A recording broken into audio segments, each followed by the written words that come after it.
जिनके नीतियों के कारण किसान कर्जदार हो गया, जिनके नीतियों के कारण देश में 5 लाख से ज्यादा किसानों ने आत्महत्या कर लिया, वो किसान हितैषी हो गए।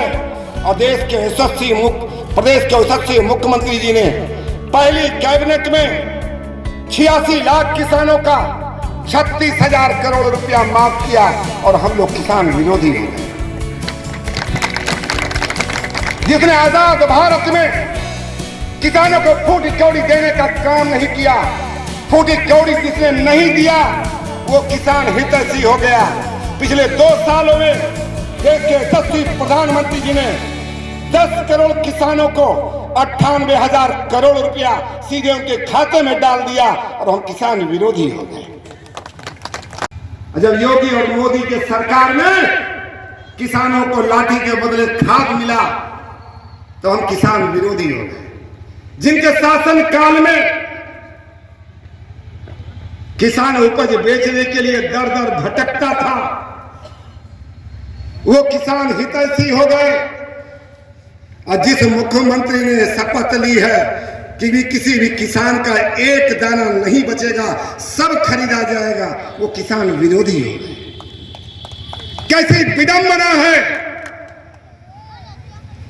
कि जो सरकार इस देश के किसान गरीब के लिए समर्पित है वो किसान विरोधी हो गई। और जिसने इस देश को लंबे समय तक किसानों को लूटा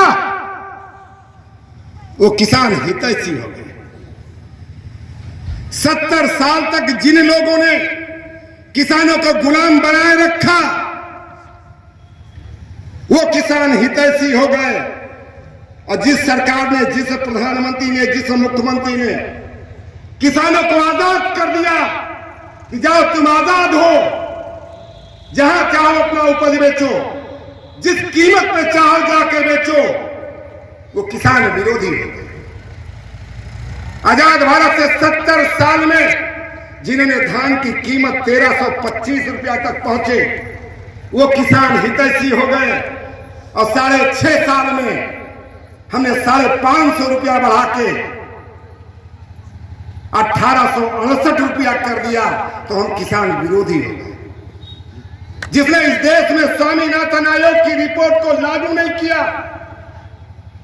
अपनी घोषणा पत्र में चिल्लाते रहे, वादा करते रहे, देश की जनता को धोखा देते रहे, वो किसान हितैषी हो गए। और जिसने स्वामीनाथन की आयोग को रिपोर्ट को लागू कर दिया वो किसान विरोधी हो गए। साथ इसलिए कहना चाहता कि जी जो सरकार ऋषि और कृषि परंपरा पे बनी हो, जो ऋषि और कृषियों को मजबूत करना चाहती हो, वो सरकार किसान विरोधी नहीं हो सकती। ये किसानों के भ्रम, बीच में भ्रम फैलाने वाले लोग कोई और नहीं, ये वही लोग हैं जिनको 2014 में आपने नकार दिया, जिनको 2017 में आपने नकार दिया, जिसको 2019 में आपने नकार दिया, ये वही नकारे लोग हैं जिनको कश्मीर से कन्याकुमारी तक, कामरूप से कच्छ तक देश की जनता ने पहचानने से इनकार कर दिया, पानी पूछना बंद कर दिया। जब हुक्का पानी बंद होने का टाइम आया तो प्रचार करने लगे कि तो किसान विरोधी है। साथियों, दुर्भाग्यपूर्ण है आजाद भारत में किसी भी सरकार को इतनी बार अग्नि परीक्षा से नहीं गुजरना पड़ा होगा जितना मोदी सरकार को अग्नि परीक्षा से गुजरना पड़ा। कि किसानों को जो मूलधन व्यापारियों को वापस करना है वो एक मुश्त वापस नहीं करेगा। किसान के पास जब होगा वो किस्तों में देगा, लेकिन अगर व्यापारी के उल्लंघन के कारण नुकसान होता है तो व्यापारियों को एक मुश्त पैसा किसानों को देने की व्यवस्था करता है। यह कानून स्पष्ट रूप से कहता है कि किसान अगर चाह भी ले तो अपने जमीन का सौदा नहीं कर सकता, लेकिन उसके बावजूद ये नकारे लोग जिनको देश की जनता ने नकार दिया है वो किसानों में भ्रम फैलाना चाहते हैं। लेकिन देश के यशस्वी प्रधानमंत्री को भरोसा है इस देश के किसानों पे, इस देश के मजदूरों पे। इस देश के युवाओं पर, इस देश के गांव पे, कि पूरे देश की जनता उनके साथ है। 2014 में जब देश के यशस्वी प्रधानमंत्री जी चुनाव जीत के आते हैं, देश के ऐतिहासिक सेंट्रल हॉल में खड़े होकर प्रधानमंत्री बनने से पहले अपना शपथ लेते हैं, तो कहते हैं यह मेरी सरकार इस देश के गांव, गरीब, किसान, शोषित, अनुसूचित समाज के सभी वर्गों को समर्पित रहेगा। जब गांव की बात करते हैं तो प्रधानमंत्री जी के खाते से सीधे प्रधान के खाते में पैसा भेजते हैं, और जब गरीब की बात करते हैं तो निःशुल्क एलपीजी कनेक्शन देने का बात करते हैं, 2 करोड़ से ज्यादा आवास देने की बात करते हैं, 10 करोड़ से ज्यादा आयुष्मान कार्ड देने की बात करते हैं, और देश में सभी को शौचालय देने की बात करते हैं। तो विपक्ष कहता है शौचालय से क्या होगा? अरे शौचालय की कीमत आप नहीं समझ सकते।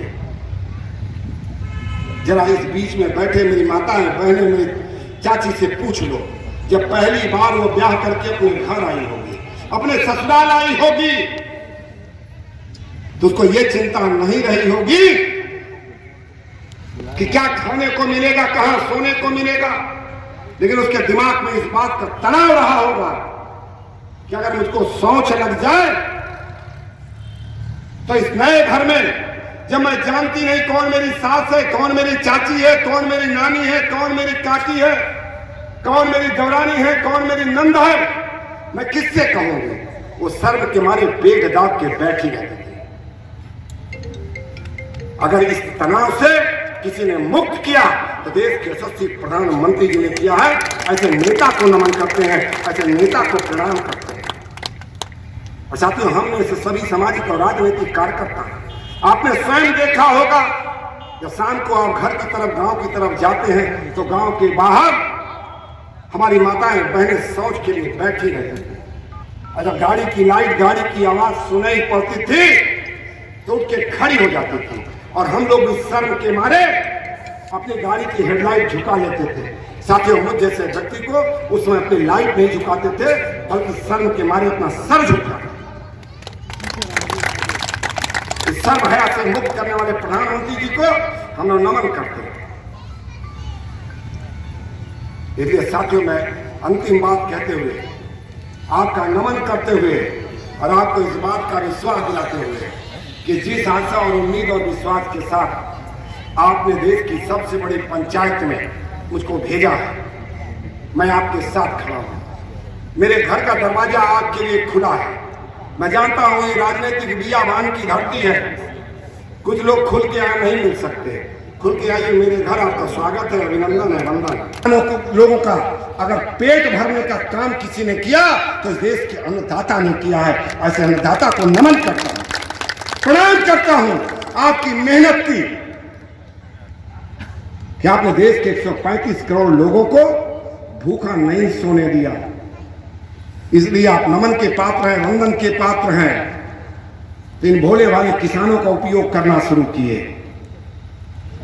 वो भी नहीं मिला तो पंजाब के आड़ती ले आए। कौन लाए? मैं आपको बताना चाहता हूं, ये मामला क्या है? ये कुछ और नहीं है, एक गणित है।